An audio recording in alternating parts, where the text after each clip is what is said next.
किसी व्यक्ति के चरित्र का असली माप ये है कि वो उन लोगों के साथ कैसा व्यवहार करता है जो उनके लिए कुछ नहीं कर सकते। एक हलचल भरे शहर के बीचों बीच, जहाँ ऊंची ऊंची गगनचुंबी इमारतें आसमान तक पहुँचती थीं और जीवन का गुंजन हर कोने से गूंजता था, थॉमस नाम का एक आदमी रहता था। वो अपने बेदाग चरित्र के लिए जाने जाते थे। ये प्रतिष्ठा उन्होंने वर्षों से अपने कार्यों और विकल्पों के माध्यम से बनाई थी। थॉमस एक सफल व्यवसायी थे, जो शहर भर में उच्च श्रेणी के रेस्तरां की श्रृंखला के मालिक थे। अपने व्यस्त कार्यक्रम के बावजूद वो हमेशा अपने आसपास के लोगों के साथ जुड़ने का समय निकालते थे, चाहे उनकी सामाजिक स्थिति कुछ भी हो। ऐसा कहा जाता था कि उनके चरित्र का असली माप इस बात से पता चलता है कि उन्होंने उन लोगों के साथ कैसा व्यवहार किया जो उनके लिए कुछ नहीं कर सकते थे।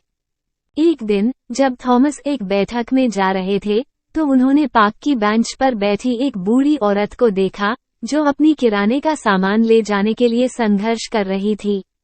बिना कुछ सोचे वो उसके पास आया और उसे सहायता की पेशकश की। सच्ची मुस्कान के साथ उसने उसका बैग उठाया और उसके दरवाजे तक चला गया। उसकी दयालुता से आश्चर्यचकित होकर बूढ़ी औरत ने उसे धन्यवाद दिया और अपने अतीत की कहानियां साझा की। सप्ताह बीतते गए और थॉमस ने निस्वार्थ कार्यों की अपनी दिनचर्या जारी रखी। उन्होंने अनाथालयों का दौरा किया, बच्चों के साथ खेलने और उनके सपनों को सुनने में घंटों समय बिताया।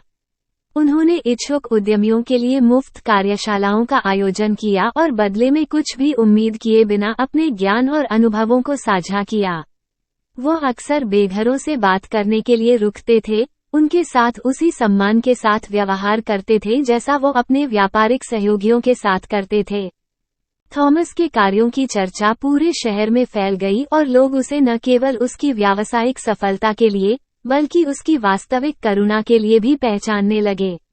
यहाँ तक कि उनके कर्मचारियों को भी ऐसे व्यक्ति के लिए काम करने में गर्व महसूस होता था जो लाभ से अधिक चरित्र को महत्व देता था। एक शाम, जब थॉमस अपने एक रेस्तरां से बाहर निकल रहा था, एक आदमी उसके पास आया। वो अस्त व्यस्त और थका हुआ था, उसके कपड़े फटे हुए थे और उसकी आंखें झुकी हुई थीं। उन्होंने खुद को माइकल के रूप में पेश किया और अपनी कहानी साझा की।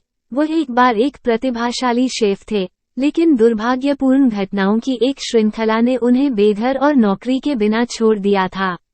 थॉमस ने ध्यान से सुना, उसकी सहानुभूति उसकी आंखों से चमक रही थी। बिना किसी हिचकिचाहट के, थॉमस ने माइकल को अपने एक रेस्तरां में नौकरी की पेशकश की। उन्होंने माइकल के पाक कौशल में संभावनाएं देखीं और उसे दूसरा मौका देने में विश्वास किया। जैसे जैसे महीने बीतते गए, माइकल का समर्पण और कड़ी मेहनत रंग लाई। उन्होंने न केवल अपना आत्मविश्वास पुनः प्राप्त किया बल्कि थॉमस के मार्गदर्शन में फले फूले भी। किसी व्यक्ति के चरित्र का असली माप थॉमस के कार्यों से स्पष्ट होता रहा। दयालुता के प्रति उनकी प्रतिबद्धता, भले ही इससे उन्हें तत्काल कोई लाभ नहीं हुआ हो, ने पूरे शहर में एक लहर पैदा कर दी थी। थॉमस द्वारा प्रस्तुत उदाहरण से प्रेरित होकर लोग एक दूसरे के साथ अधिक सहानुभूति से व्यवहार करने लगे। जैसे जैसे साल बीतते गए, थॉमस का व्यापारिक साम्राज्य बढ़ता गया, लेकिन उनका चरित्र अपरिवर्तित रहा। उन्होंने साबित कर दिया था कि सफलता और करुणा एक साथ रह सकती हैं, और जिस तरह से कोई व्यक्ति दूसरों के साथ व्यवहार करता है वह वास्तव में उसके चरित्र को परिभाषित करता है। उनकी विरासत न केवल उनके व्यावसायिक उद्यमों में, बल्कि उन अनगिनत जिंदगियों में भी कायम रही, जिन्हें उन्होंने अपनी अटूट दयालुता के माध्यम से छुआ और बदल दिया।